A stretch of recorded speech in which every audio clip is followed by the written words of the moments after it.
Bienvenidos a Geekity Pop. Yo soy Lita Litz y hoy te contaré la historia de Sir Christopher Lee, un actor, cantante de ópera, cantante de heavy metal, escritor y agente secreto en la Segunda Guerra Mundial. Acompáñame a conocer esta interesante historia.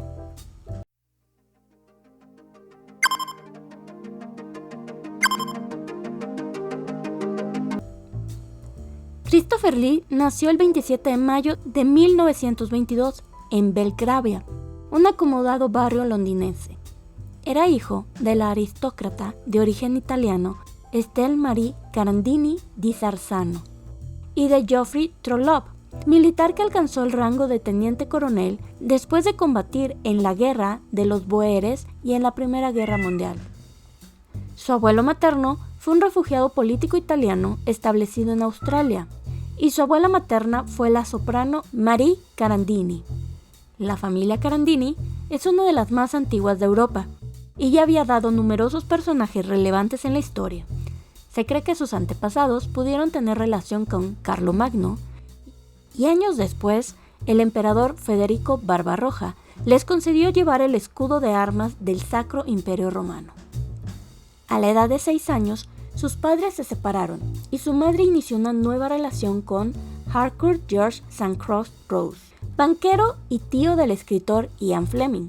Hasta que Rose se arruinó en 1939, contribuyó a que la familia viviera con un lujo más que considerable.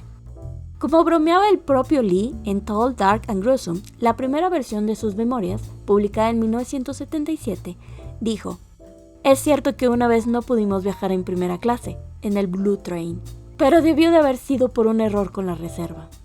El Blue Train era un tren de lujo semejante al Orient Express. La familia se mudó a Fulham, viviendo al lado del actor Eric Maturin. Una noche, la madre de Lee lo presentó con el príncipe Yusupov y el gran duque Dmitri Pavlovich, los asesinos de Grigory Rasputin, a quien años después Lee representaría en el cine. Durante su adolescencia, Christopher Lee ya había alcanzado la altura que tendría de adulto, 1.96 metros. Y de acuerdo con el propio actor, esta altura hizo que pasase mis días de escuela en un estado constante de vergüenza, así como que muchos le auguraran un negro futuro en el mundo del cine. Lee era gran aficionado del deporte. A nivel escolar destacó como jugador de cricket, fútbol, squash y hockey, así como en natación. Durante su juventud, aprendió esgrima, a cantar ópera y a dominar varios idiomas a la perfección.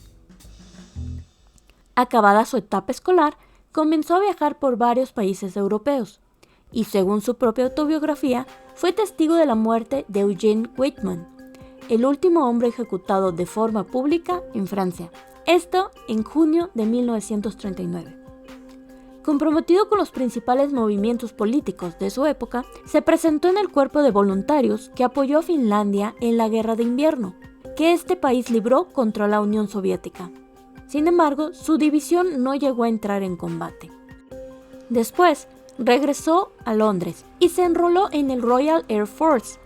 Recibió entrenamiento como piloto, pero finalmente algunos problemas en su vista lo apartaron de la primera línea de combate aéreo. Casi al final de su periodo de instrucción, empezó a sufrir dolores de cabeza y pérdida de visión en su penúltimo entrenamiento de vuelo, por lo que los servicios médicos lo descartaron para pilotear aviones.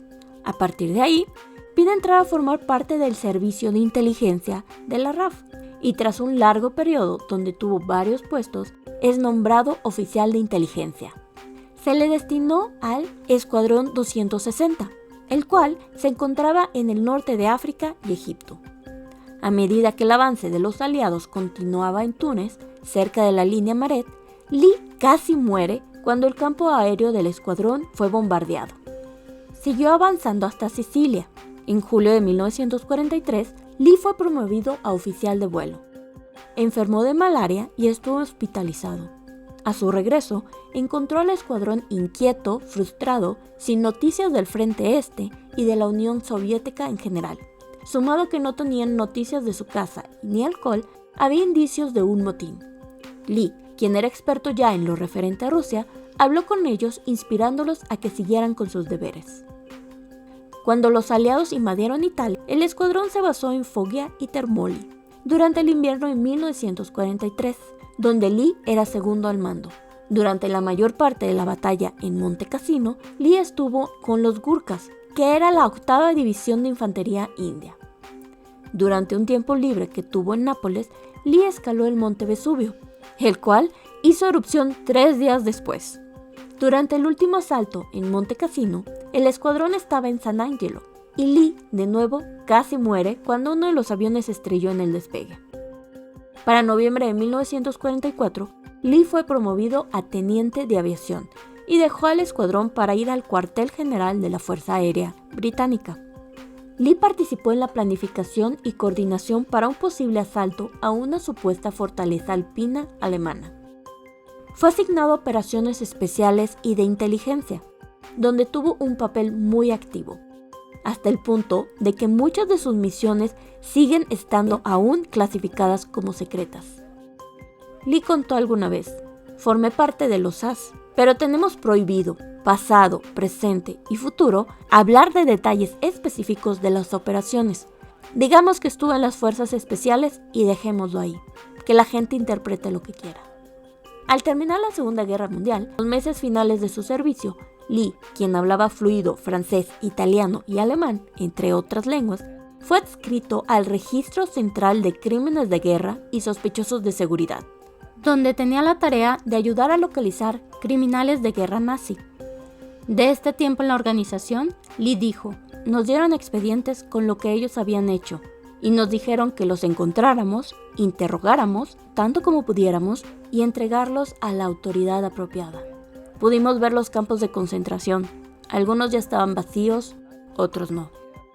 Finalmente, acabada la Segunda Guerra Mundial, se retiró del servicio en 1946, condecorado y con el rango de teniente de vuelo.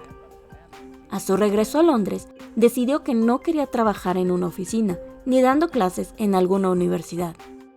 En una comida con su primo Niccolo Carandini, quien en ese entonces era el embajador de Italia en Reino Unido, Lee le platicaba acerca de sus andanzas en la guerra, cuando de pronto su primo le dijo que por qué no se convertía en actor. A Lee le agradó la idea y tras apaciguar las protestas de su madre, al señalar los exitosos artistas de la familia Carandini, por ejemplo, su bisabuela Mary Carandina, quien era una exitosa cantante de ópera, se encontró con el amigo de su primo, Filippo de Giudice, productor y cabeza de Two Cities Films, quien le dijo que era justo lo que la industria estaba buscando, y lo mandó con Josette Somlo para un contrato. Lee terminó firmando un contrato por 7 años, y fue así como comenzó su prolífica carrera en la cinematografía. Durante toda la primera mitad de los años 50, la figura espigada, atlética y elegante de Christopher Lee apareció en un importante número de títulos, casi siempre como villano. Lee interpretó los grandes mitos del cine y la literatura fantástica, desde el Conde Drácula, que es su personaje más usual y recordado, La Momia, Sherlock Holmes, Fu Manchu y Frankenstein. Ian Fleming, su primo político, le ofreció el papel de antagonista titular en el primer filme de James Bond, Doctor No. Lee aceptó entusiasmado, pero para cuando Fleming le dijo a los productores, ellos ya habían elegido a Joseph Weisman para el papel. Sin embargo, tiempo después, Lee representó al villano Francisco Scaramanga en El hombre de la pistola de oro. En una escena de la versión extendida del Retorno del Rey, Saruman recibe una puñalada de griba lengua de serpiente. Saruman era interpretado por Christopher Lee. Peter Jackson preparó con Lee la escena, pero Christopher estaba más que preparado. El actor le preguntó a Jackson si sabía cómo sonaba una puñalada en la espalda, y continuó diciendo que él sí lo sabía, ya que lo había vivido en la Segunda Guerra Mundial, aunque no quiso dar más detalles. Christopher Lee grabó varios álbumes de heavy metal y colaboró con grupos como Manowar. Lee decía: asocio el heavy metal con la fantasía, por el tremendo poder que desprende la música. Cuando cumplió 91 años, Lee no encontró una mejor manera de compartir su aniversario que editando el disco Charlemagne, The Omens of Death, producido por el guitarrista de Judas Priest, Richie Faulkner. La primera película que Lee rodó fue en el año 1948 y su última película en 2017, siendo en total 212 filmes en los que participó. Lee es el segundo actor con más películas rodadas en toda la historia de Hollywood, solo por detrás de Rod Steiger, y Lee es el más visto en toda la historia del cine. En televisión realizó 66 trabajos. Prestó su voz para 17 videojuegos y 7 audiolibros. Además, escribió 4 libros, entre ellos una autobiografía. Christopher Lee hablaba inglés, italiano, francés, alemán y español de forma fluida, y un poco de sueco, ruso y griego. Sus conocimientos de esgrima también le ayudaron en la actuación. De acuerdo con el propio Lee, puede que haya hecho más escenas de esgrima en pantalla que ningún otro actor. Christopher Lee conoció a J.R.R. Tolkien. En ese momento, ni siquiera imaginaba que formaría parte del elenco de la trilogía del Señor de los Anillos. Cuando Lee se encontró con el escritor en un pub, estaba tan emocionado que apenas podía articular palabra, y solo consiguió decirle ¿qué tal? Lee deseaba ser Gandalf, pero Peter Jackson vio que lo haría mejor como Saruman. Como dato adicional, Christopher Lee leía cada año las novelas del Señor de los Anillos desde su publicación.